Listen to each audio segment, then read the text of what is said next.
This episode is brought to you by Triggered 22 LLC, a veteran-owned apparel company.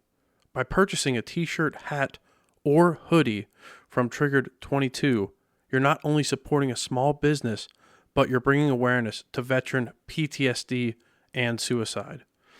Please help save the lives of those who fought for our freedoms. Visit triggered22.com now and place your order. Let's help those suffering from invisible wounds. Welcome to the American Grown Podcast, hosted by Austin Sullivan.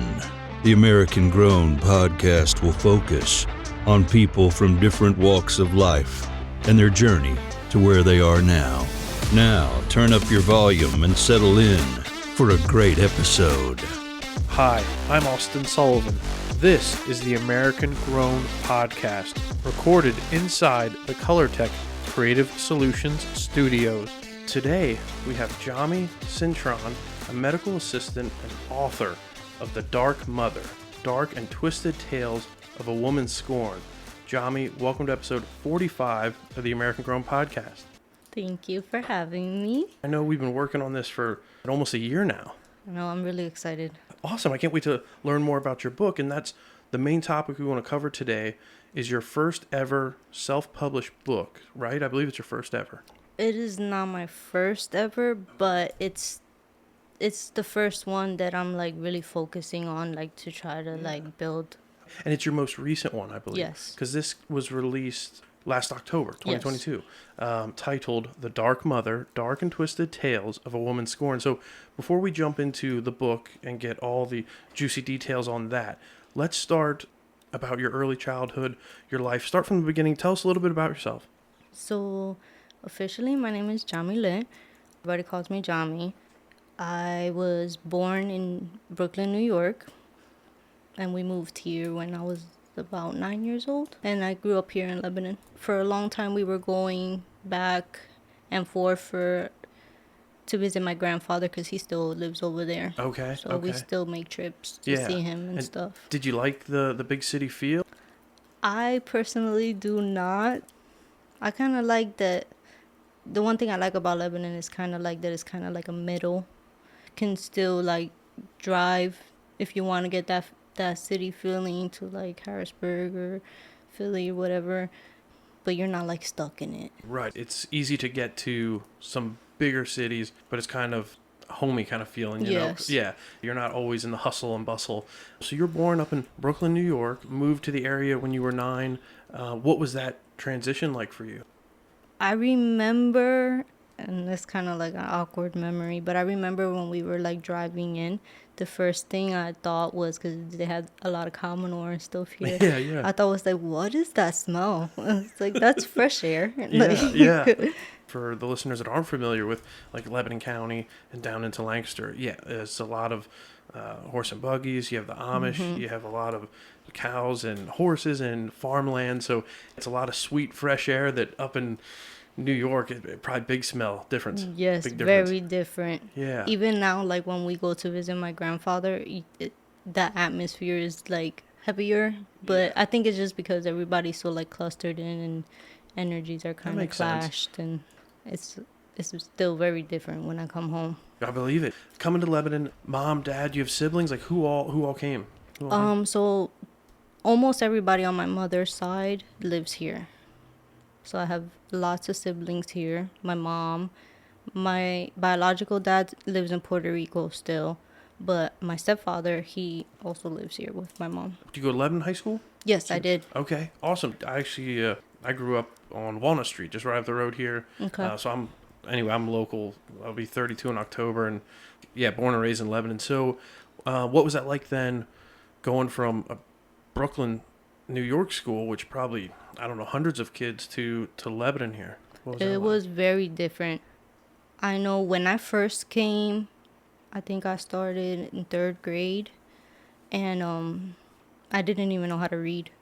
No. When I first moved here, I didn't know how to read or write in English at all. So it was weird because like my 3rd grade teacher, he was the first teacher to be like, we kind of got to hold you back. Like, Yeah. you can't go to the next word. Like, in New York, they were just like, whoa, you can do it next year. And they just kind of just passed us. Just let you go. Yeah. Your third grade teacher's like, hey, we gotta address this, right? Mm-hmm. And now look, you went from not being able to, what'd you say, read and write Mm-hmm. in English, and now you're writing, books. You're self-published. Do you remember the third grade teacher's name at all? Yeah, Mr. Herb. He's actually, I dedicated my first book to him.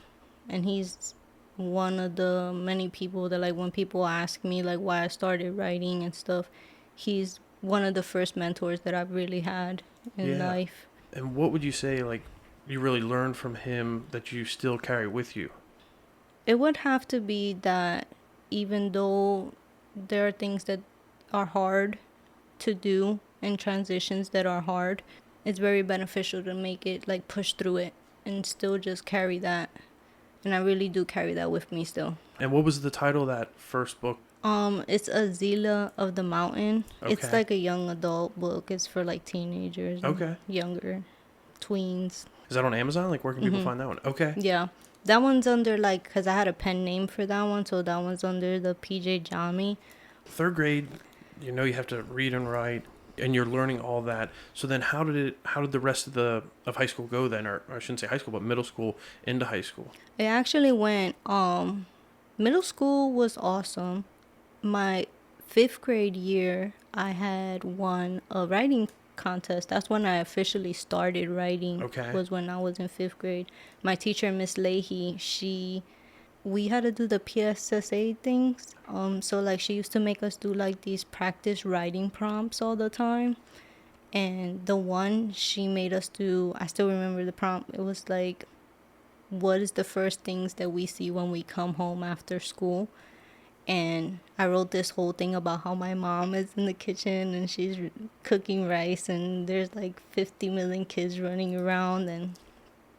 But I remember, like, she pulled me to the side and she was like, I really like how detailed you went into this, and so detailed that you even gave me the color of your mom's skin and how she has a round face. And then after that, she asked me if I would join the writing contest. So that's when I started writing. So the writing contest, do you remember what you had to write about? I wrote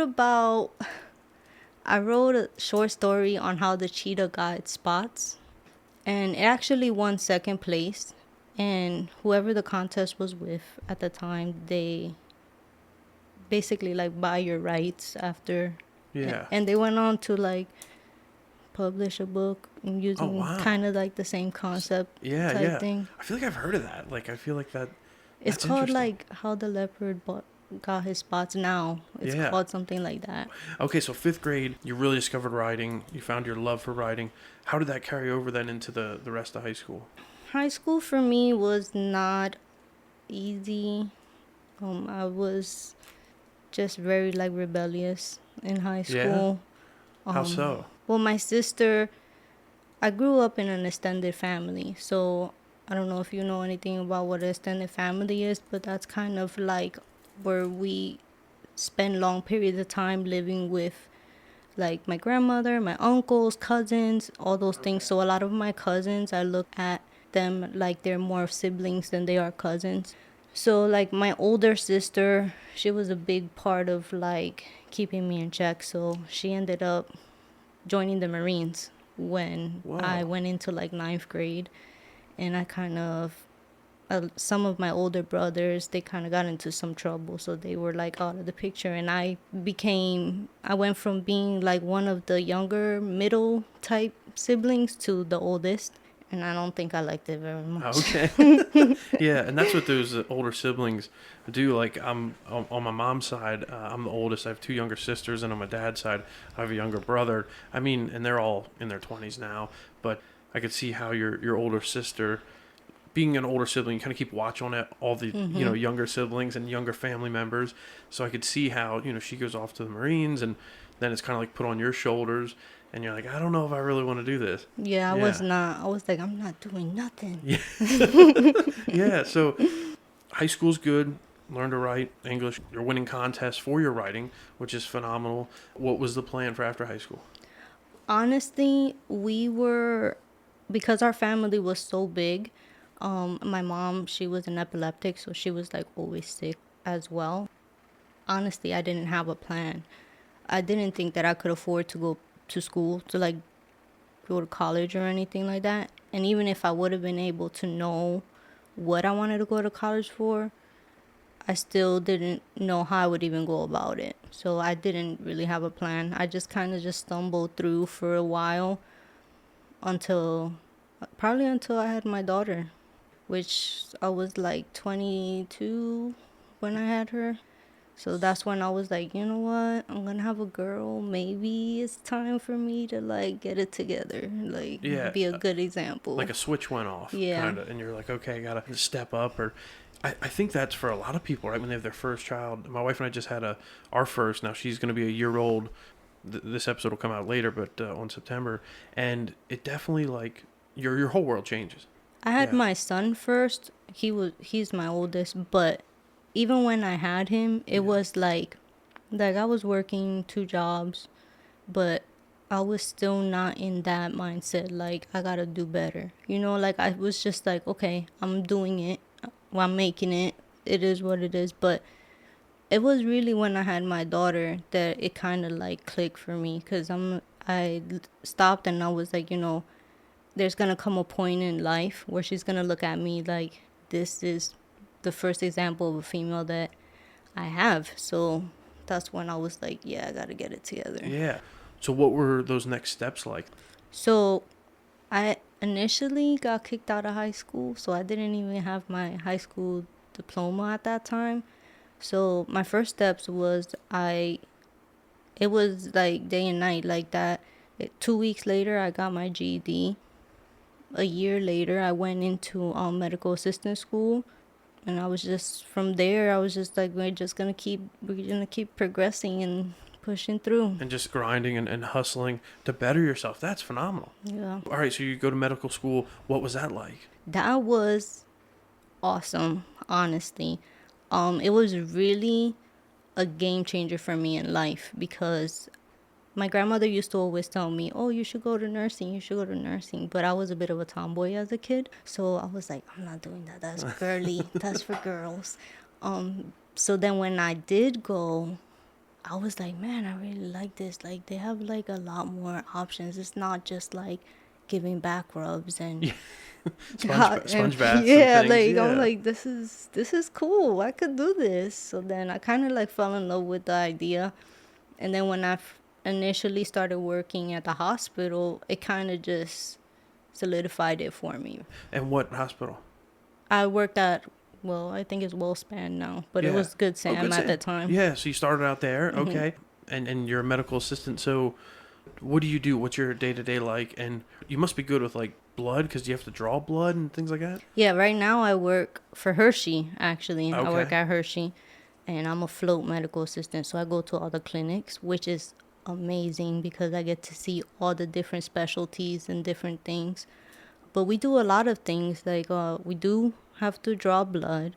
I do EKGs and some Dopplers and vitals and all kinds of things. Yeah. It's never boring. It keeps you busy. Yeah. And the blood doesn't bother you. No. Cool. You're okay with that. All right. I had a couple episodes back, a gentleman on that he was going to go into the medical field, but then realized that he couldn't do blood because they had one of the classes, they showed him how to do a PICC line, and he almost passed out. He couldn't do it. I'm all about the blood and guts. All right. Okay. Well, hey, it's good you are, because we need people like that. So that's phenomenal. Wow. From where you were, couldn't read English, to now working up at Hershey Med. That's awesome. And what's nice about being a nurse is like, you can work at the VA, you can work at a retirement community, at the hospitals. Like, the job security is so good there. Yeah, there's definitely a lot of avenues that you can take. So if there's some nurses that aren't good with blood, where they would just be like, I'm not doing no blood work or anything like that. Yeah, they stay away from it. They can. That's awesome. They have that option. So now, having the kids at home, full-time at Hershey Med, how do you then have time to do your writing? So my writing is kind of like weird, because my writing, the way that I get inspired to write is very random, like really random. I can just be walking down the street one day and see something, and I'll be like, oh man, that would be like such a cool story. And then I'll have to sit down. I walk everywhere I go. I always have like a notebook with me. In my phone, my notes are ridiculous. Okay. They don't even make sense to like the normal person. Yeah. But so I anytime I have like a chance to, whether that's like at lunchtime, after the kids go to bed, sometimes I'll be taking a shower and like it's my relaxed time and I'll be writing in the shower. Oh, wow. Which my daughter thinks is ridiculous, but Yeah. So it's whenever like inspiration strikes, you're in your notes on your phone just recording that or writing it up for future. yes, pretty much. Okay. I feel like that's how some of the best creatives are. Like if it hits, you gotta act on it. You know. It's definitely like hard. Then I have like, when I write my books, I usually have to take all those notes that I wrote in like whatever span it was and have to sit down and kind of like organize them. But by the time I'm done, like ready for the typing stage, like I really have, like, you know, when people that have ADD, they say like their mind is not like chaotic, it's just like an organized mess. Yeah. That's Oh, kind yeah. of like how my mind works. Like I have to have like the TV on and I have to have like headphones in. I'm not listening to anything the TV. It's just like weirdly like I have to put myself in oversensory mode type Yeah. to be able to like zoom out and focus on just the writing part. I can see it's your process. Yeah, it's definitely strange. Yeah, but it works for you, you know. It works for you, and I'm sure everyone out there has their own kind of process they go through. Like you said, I like music. Even sometimes when I'm editing the podcast and people are talking, I'll still have my phone playing music like real quiet, but so I can still hear it, and I'll be editing. So now, what would you say is your writing style? It would definitely be like a mixture of descriptive and creative writing. Okay, yeah, I'm gonna dive in here and give kind of like a synopsis of your book. So I'm gonna read this here: "The Dark Mother, Dark and Twisted Tales of a Woman's Scorn." Okay, so here we go. Many have grown up thriving on the stories of the sweet and knowledgeable Mother Goose. Her stories shape the minds of thousands of children around the world. They help to build their character and produced resilience within us all. From Peter, who picked peppers, to the old woman who lived in the shoe, who had way too many kids. She didn't know what to do. Her stories told of an innocence that was nurtured and protected. This provided somewhat of a manual on how to overcome childhood obstacles and fears. The tales told by the Dark Mother are the exact opposite of what Mother Goose produced. Where Mother Goose brought hope, the Dark Mother demolishes it in these tales of caution. You will read of the darkness that creeps in through the world, a darkness that lurks in the darkest parts of the human soul, a darkness we all work so hard to bury. That's a lot. Yeah. So let's dissect that. Tell us about the book first, I guess. Like what inspired you to write it, and then let's get into that. Mother Goose, I love her. I don't even know why we don't have her books around anymore. Yeah, they used to be way more popular. Yeah, it just Yeah. doesn't make sense to me. But I loved her books. The way that there was always more than one story in the book always like was my favorite part of the book. Because it's like I can have this one book that has 10 stories in it, and I don't have to like, again, we didn't have a lot of money, so it was like we're not wasting money buying 10 books. I can buy this one book. So yeah, I like that about her.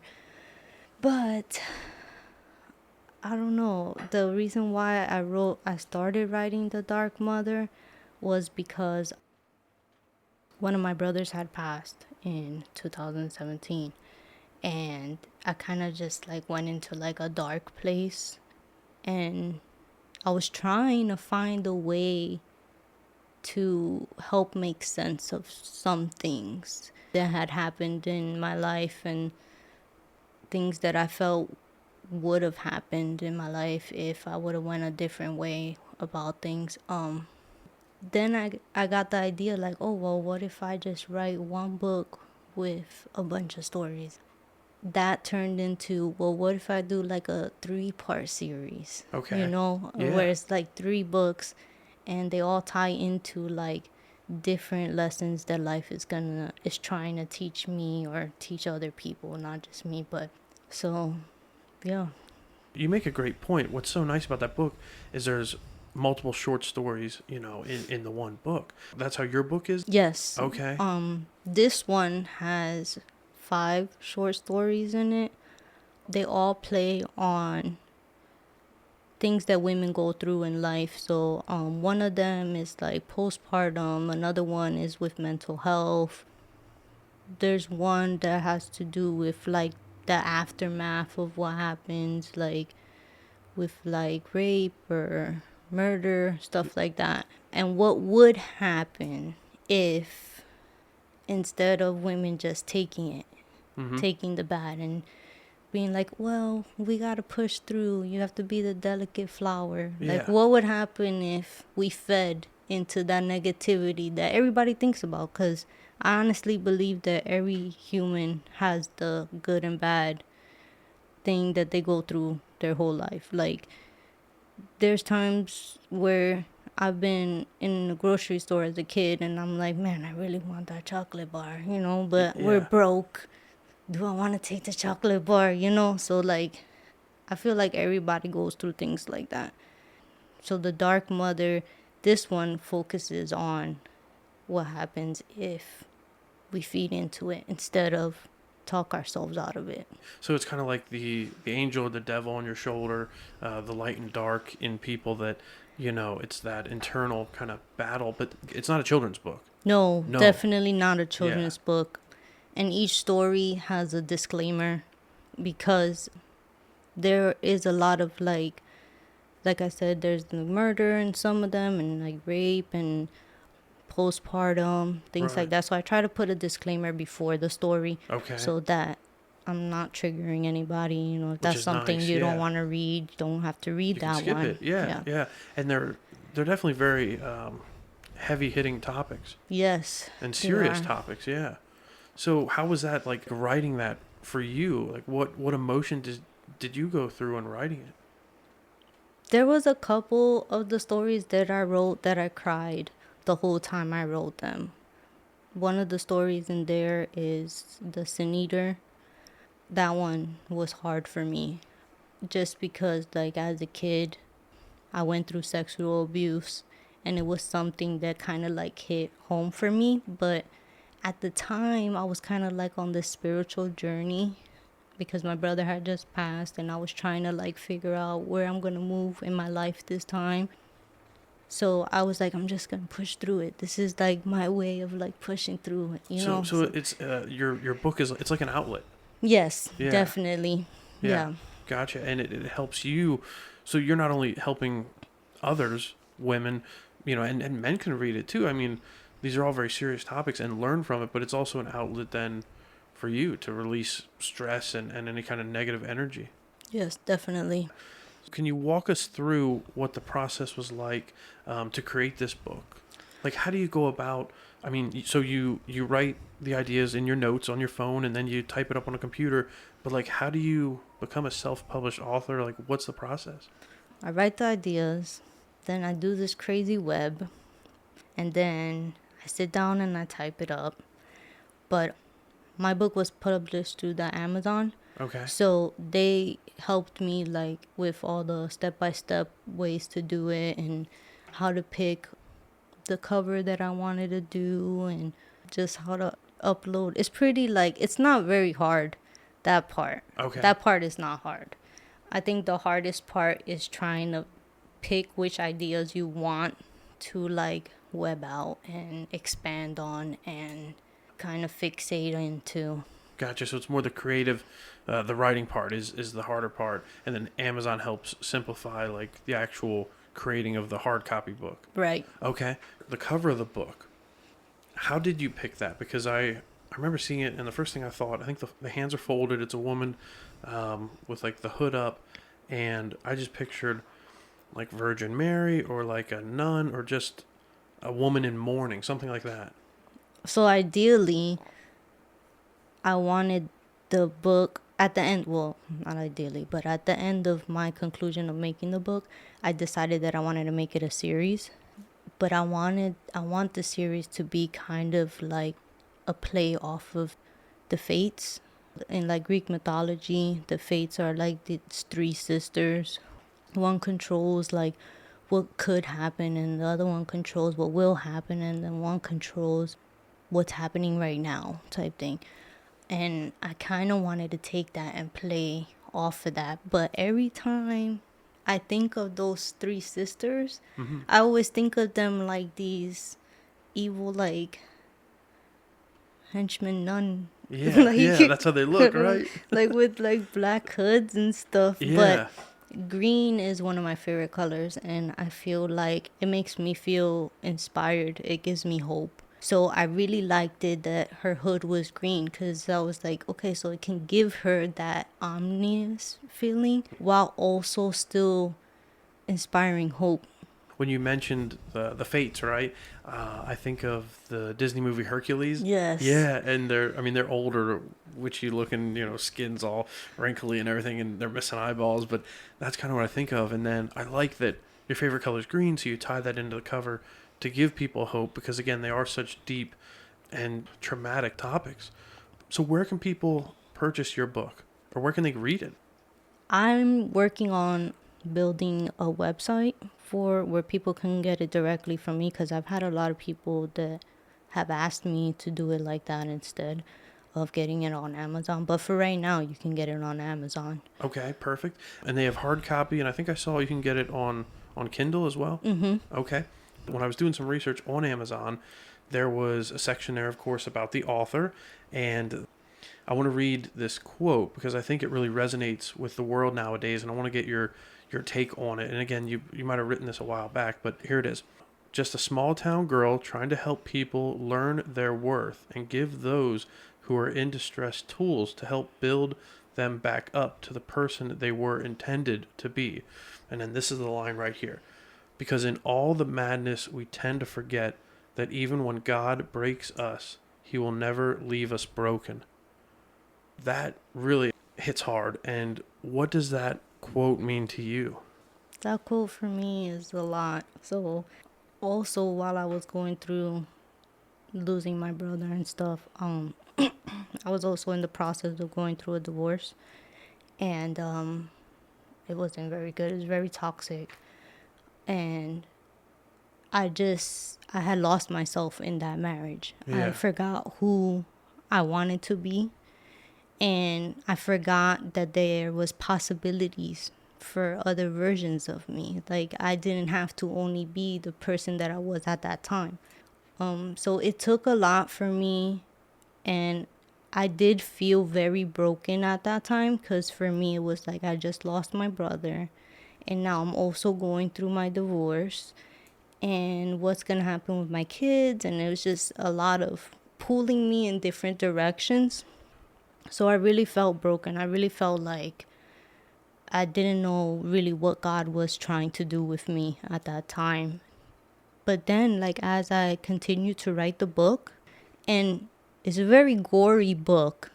I know, like, a lot of people don't read my book and think, oh, this is a sentimental book because it's so gory. But it has a lot of sentiment to me, because where I was at that time when I wrote that book, it kind of help me focus on all these things that have happened to other people, even though some of the things in my book never happened to me, but they have happened to people that I know, or I've heard of stories, on the news and stuff like that. Right. And it's like, all these things could have happened to me, but they didn't. Instead, the things that happened to me. And instead of like living in that and just soaking in that Toxic I environment, just was like, what if God broke me because I needed more possibilities? Like, when, I don't know if you know anything about gardening, but like when you cut, my grandma does this thing where she'll cut a branch off of a tree, and then she'll grow roots from the branch. Yeah. And initially, I used to think as a kid, I was like, man, why did she do that to that tree? Yeah, you know? She broke But it, then right. she's like making all these other versions of the same tree, you Wow. know? Right. So then I had to like stop and be like, what if that's what God's doing for me? What if he had to break this version of me because it's not the version that I'm supposed to stay being? Yeah, there's more to your life than where you were. And sometimes, and I believe everything does happen for a reason. I know it's easy to say that, but in the moment, whether it's good or bad, but it's to better us. And when I read that, God breaks us, he will never leave us broken. I was like, wow. Because I feel like a lot of people feel that way, nowadays in general. It's tough, price of gas going up, price of everything going up, and whether it's the war in Ukraine or politics and all this nonsense. And it's like, I feel like as a whole, it's inspiring to read that. Even though God may break us down, he's never going to leave us broken. So that just really, when I read that, I was like, whoa. What would you say motivates you to be the best version of yourself? Definitely my kids, hands down. And I know that's a very generic answer, but they do. I take being a mom very seriously, and I want to make sure that everything I do, I'm doing it at my best, because Dr. Phil said one time, and I know that's so weird, but he has said one time that the first example that men have are the fathers. And the first example that a woman has is their mother. And even though I can't control what everybody else does, I can control what I do. So in me trying to control what I do, I want to make sure that when my daughters are 20 and 25 and they're like, Mom, why did this happen? I will have no regrets, because I know that I put 110% into being a mom. Everything else is a learning curve for me. I'm figuring it out as I go.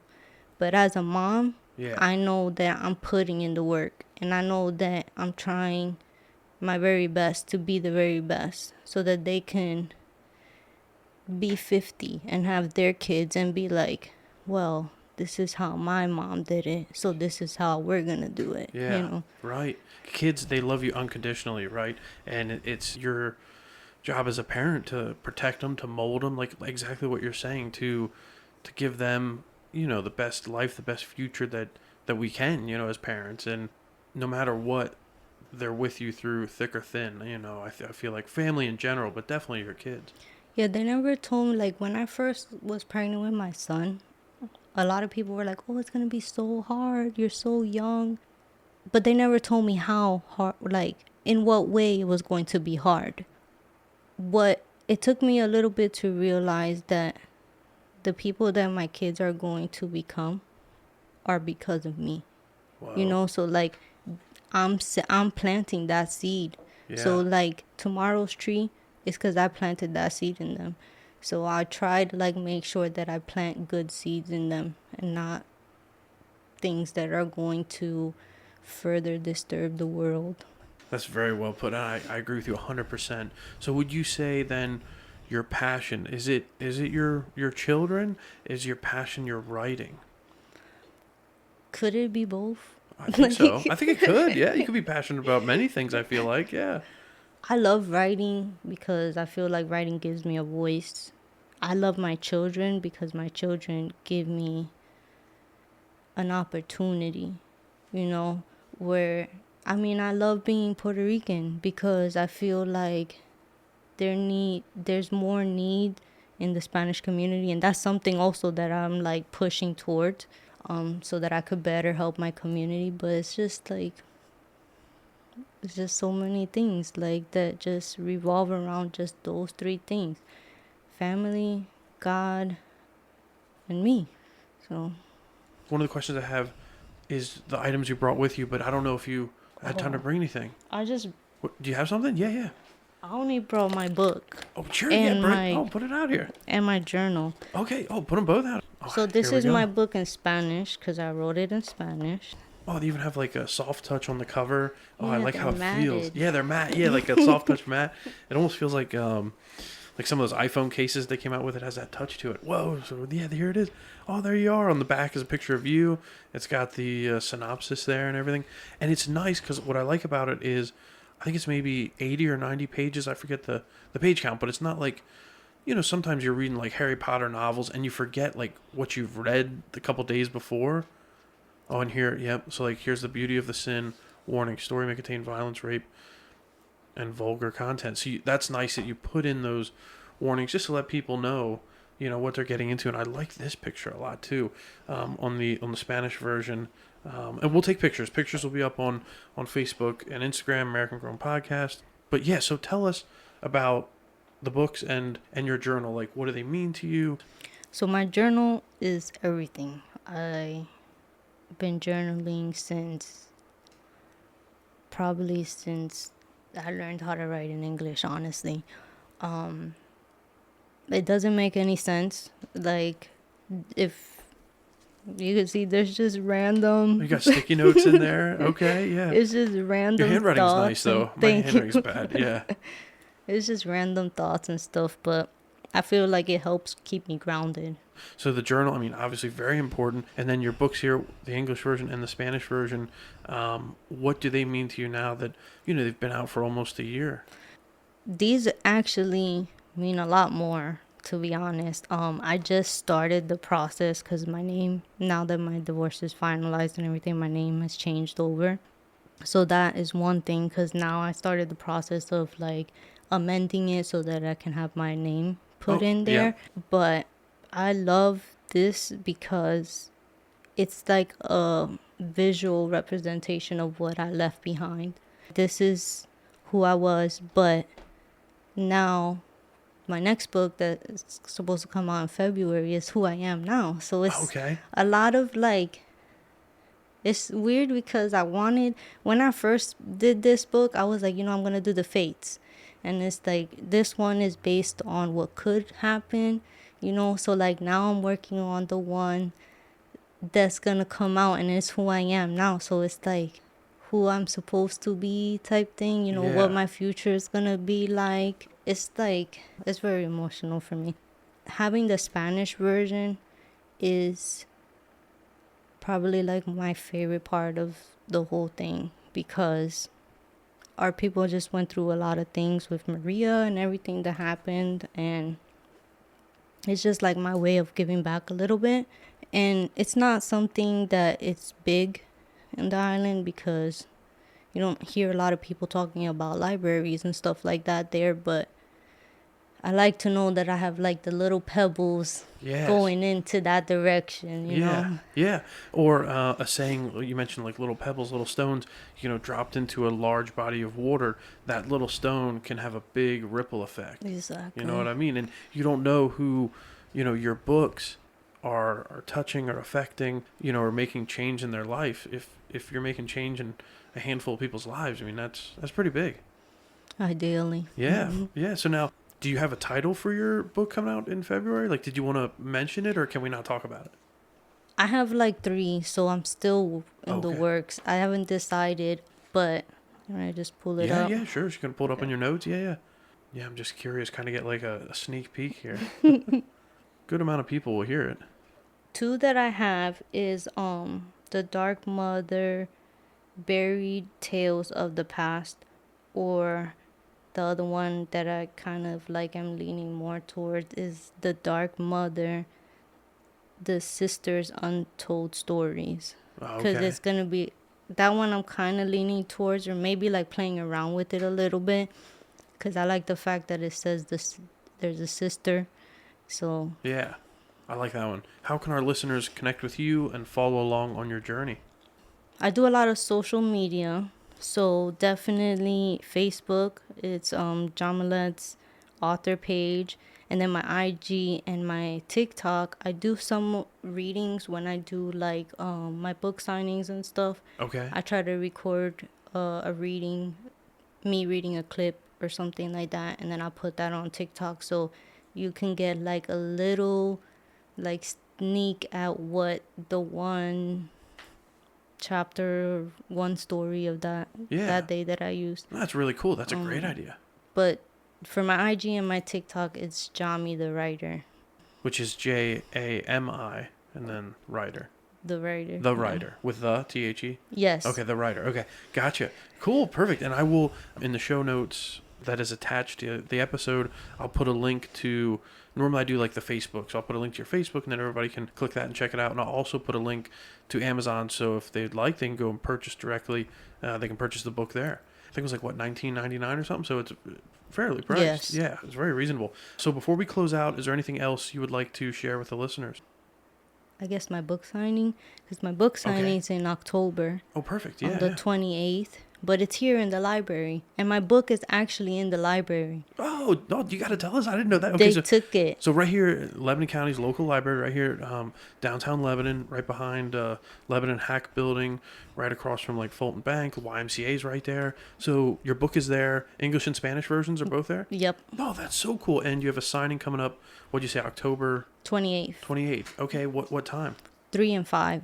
3 and 5. 3 to 5. 3 to 5. But, whoa, that's awesome. Yeah, that's definitely want to shout that out.